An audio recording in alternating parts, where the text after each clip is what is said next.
Okay, everybody, what we're going to start with for Chapter 8 this week is we're going to start with the static version of Problem 8-1b, which you can find here, or you can get it off of Cengage under the practice problems that are listed. So this we're going to start dealing with the allowance method, and we're going to look at the following transactions for a company called Wild Trout Company during the current fiscal year that ended December 31st. So what we're looking at here is we're looking at accounts receivables that had been previously written off that have been reinstated and paid. We're also going to deal with some of our payments, and additionally, we are going to look at our allowance for doubtful accounts and bad debt expense. So what we're going to do first here is we're going to do our journal entries, but I'll read you the problem. It says the following transactions were completed by Wild Trout Gallery during the current fiscal year ended December 31st. And then they give us several transactions, and we'll go through each one. And for number one, it says record the January 1st credit balance in the allowance for doubtful accounts of $50,000. So I'm going to go over to my T account for the allowance for doubtful accounts, and I'm going to put in my $50,000 balance as of January 1st. So remember, the allowance for doubtful accounts is a contra asset account that's used to offset the accounts receivable accounts on the balance sheet. So this is another contra account, kind of like accumulated depreciation. And then remember from the PowerPoint notes that at the end of the year, we have to estimate how much of our accounts are going to become uncollectible. And we do this and we calculate it out. We can either use a percentage of sales, or we can use an aging of accounts receivable method. And we'll come up with our bad debts expense and we'll record it for the period, but we're not exactly sure which accounts are going to go bad. So that's what we have the allowance for doubtful accounts for, so that as each individual account is written off, that's going to decrease the allowance for doubtful accounts. So let's pick up with the first journal entry here, and they tell us that they reinstated the account of Arlene Gurley, which had been written off in the preceding year as uncollectible. And then after that, we need to record and journalize the receipt of $2,660 cash in full payment of Arlene's account. So this is common. When we receive payment after we've written an account off, the first thing we have to do is reinstate the account. So on January 19th, I am going to debit accounts receivable, and that is for Arlene Gurley.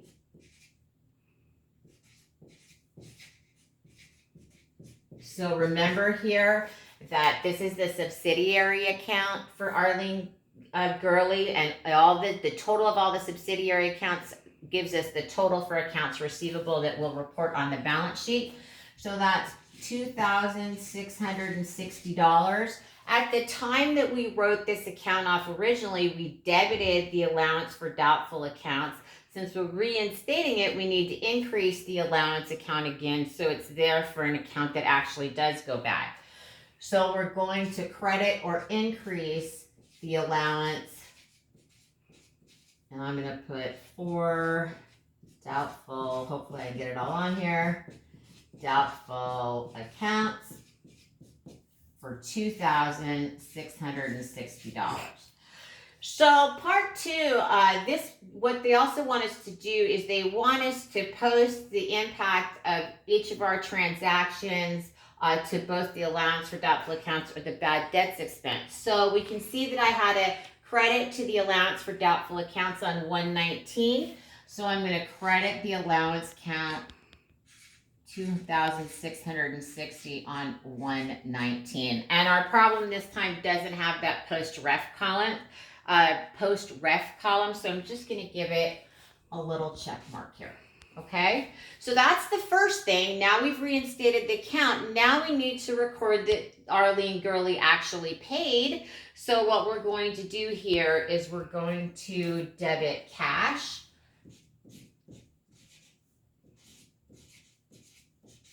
for $2,660, and we're going to credit Arlene Gurley's accounts receivable for $2,660. So that's kind of the process of how this works. All right, so now we're going to deal with writing off an account in full. On April 3rd, we're told that the company wrote off the $12,750 balance owed by Premier GS Company, which is bankrupt. Okay, so we're not going to ever get that reinstated again. So on April 3rd, we are going to debit or reduce the allowance for doubtful accounts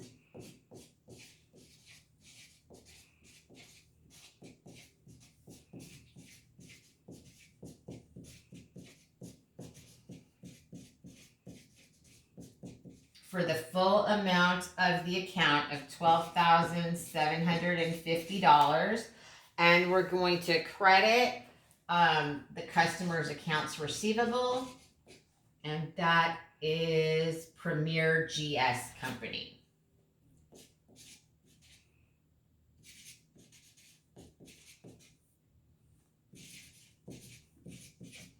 So we're going to credit that account for $12,750.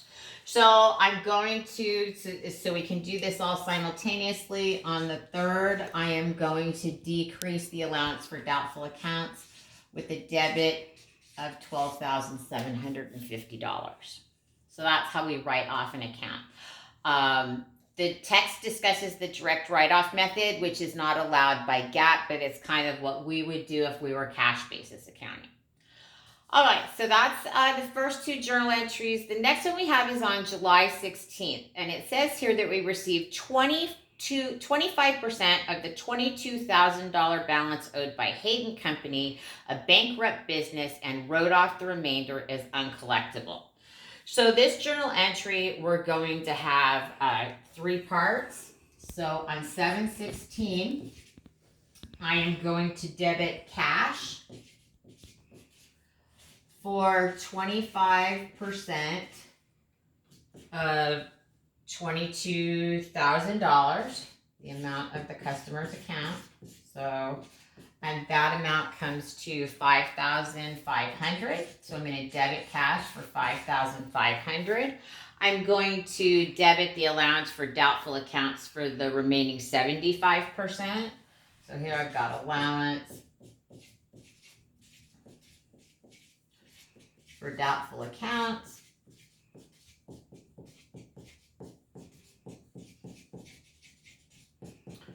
And that remainder comes to $16,500. And then I'm going to write off this customer's accounts receivable, and it is for Hayden Company.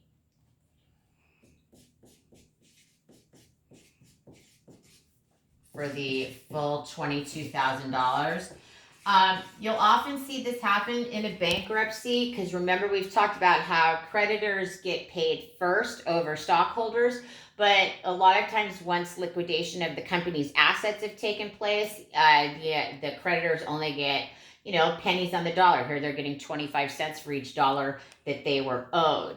So you'll see the amount of cash that was received, and then we've got the rest goes to the allowance for doubtful accounts. So I'm going to debit and decrease my allowance for doubtful accounts again by the $16,500. And let me put my little check marks here so I know I've taken care of those. All right, so that's the first 3 transactions. Now we've got on November 23rd, we're going to reinstate the account of Henry Carr, which had been written off 2 years earlier as uncollectible. And we recorded the receipt of $4,000 for cash in full payment. So this is going to be similar to like the 2 entries that we do up here. So on November 23rd, I'm going to put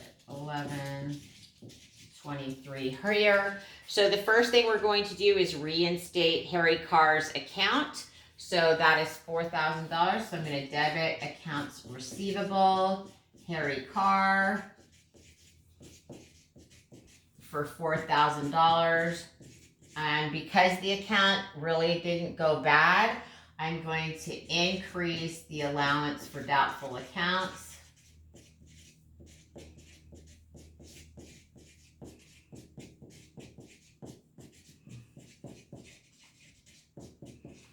for 4,000. Because based on our estimates, we do have another $4,000 worth of accounts that will go bad. So we want to increase that account. So I'm going to come over here and I'm going to do the credit to the allowance account for $4,000 on 11/23.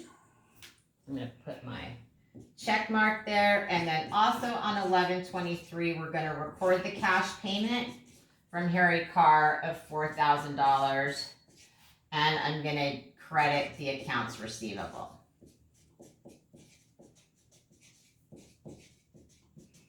for $4,000. So now we have two items, the two items on December 31st that we're going to deal with. The first one is on December 31st. We wrote off the following accounts as uncollectible. This is a compound entry. So we're going to write off Covey Company for $3,300, Fogel for $8,100, Lake Furniture for $11,400, and Melinda Schreier for $1,200. So I'm going to put that in here on 12/31. So remember, the account I'm going to debit is the allowance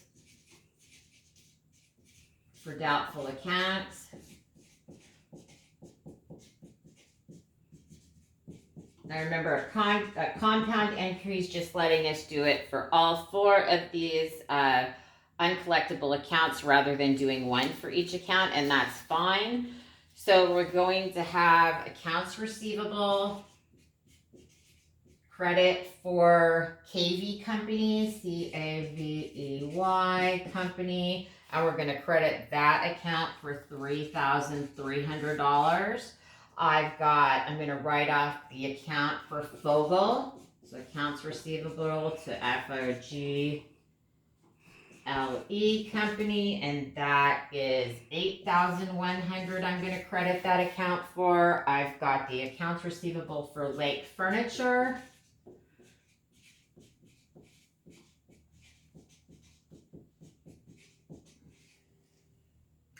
For $11,400. And then finally, the accounts receivable for Melinda Schreier. Melinda SHRYER. Hers was $1,200. And if we add all of these up, it comes to a total of $24,000 that we're going to debit to the allowance account. So I'm going to put that debit over here on 12/31 to the allowance account. And I'm going to mark off here that I've recorded it. And we still have one more journal entry left, and that one is based on an analysis of $2,350,000 of accounts receivable. It is estimated that $60,000 will be uncollectible, and we're going to journal. They want us to journalize that adjusting entry. So when you're using, when you're looking at the balance in accounts receivable and you estimate an amount, so they're saying it based on the accounts receivable that we have now, a total of $60,000 is going to become uncollectible. So our goal is, where we want to be after the adjustment, is we need to have a $60,000 credit balance after the adjustment for bad debts. So in order to know, and remember that the allowance for doubtful accounts is a contra asset account, so it does have a normal credit balance because it's used to write off, used to offset the accounts receivable account on the books. So in order to do that, the first thing we have to do is we have to determine what the balance is in the allowance account prior to adjustment. So I'm going to put a line over here. And we've got a total of $56,600 in credits. And when we subtract all the debits from there, we end up with a credit balance of $3,410 before bad debt adjustment. Okay, so you can also, it's also possible to have a credit balance here. What a credit balance means that we had a larger balance here than we actually wrote off during the period. If we'd had a debit balance, it would have meant that we wrote off more accounts than we had estimated for. But this amount for our adjusting entry here is we need to increase the account by $56,590. So this is the journal entry amount.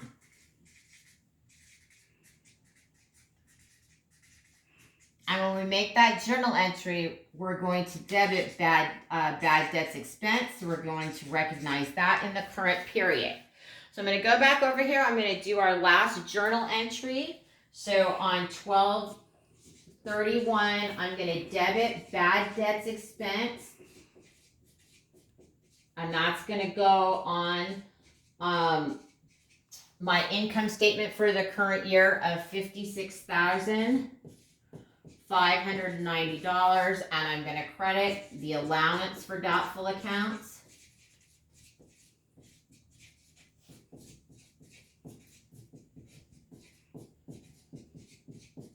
For $56,590.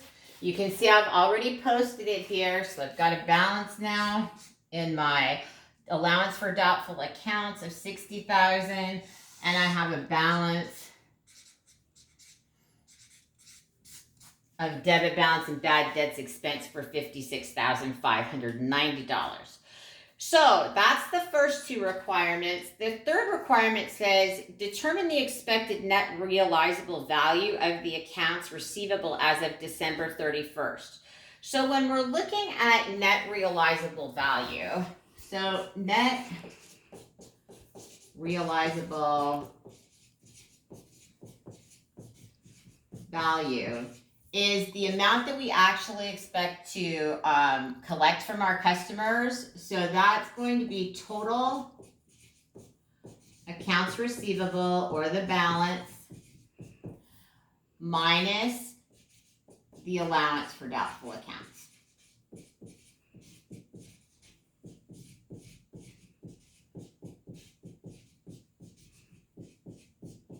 And that's going to give you the net realizable value.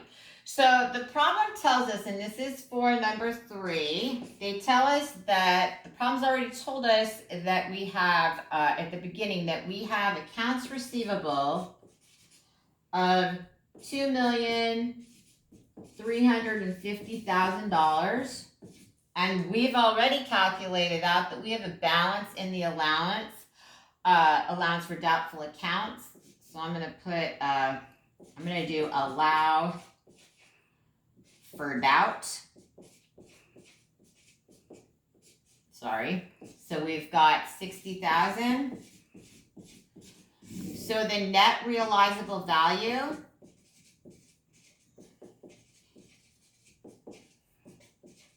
using this method is $2,290,000. $2,290,000. And this is when we're using the method where we're looking at the total, we're looking at total accounts receivable, and we're calculating out how much we expect to go bad. So that is in 3. Number 4 asks us, they say, assuming that instead of basing the provision for uncollectible accounts on an analysis of receivables, the adjusting entry on December 31st has been based on an estimated expense of 0.5% of total sales for the year. So this method's a little, here we're going to do bad debts expense is going to equal sales times the percent determined uncollectible. So again, in the first method, we were looking at our accounts receivable balance to come up with bad debts expense. Now we're going to look at total sales. So they tell us here that our total sales are $15,800,000, and we're going to multiply that times 1/2 of 1%. Okay, and that's going to give us a total amount of $79,000 for bad debt expense. So when you use this method, you don't make an adjustment for the prior balance in the allowance account. You just add it to whatever balance that you have. So this is A, the amount for our bad debt expense. For B, they say what's the balance in the allowance account after the adjustment. And that's going to be that original balance that we came up with of $3,410 plus the $79,000 that we have here. So we've got a total of $82,400. Remember that if we had a debit balance in the allowance account, that would decrease this total amount. And then finally, under this method, they ask us, what's our net realizable value of the accounts receivable as of December 31st? We're going to use this same formula here.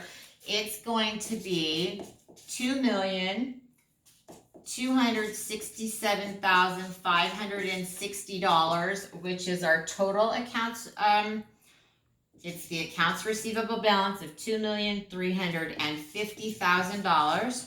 minus the $82,410 in the allowance account. So that shows you both methods. So that's how we do allowance method entries.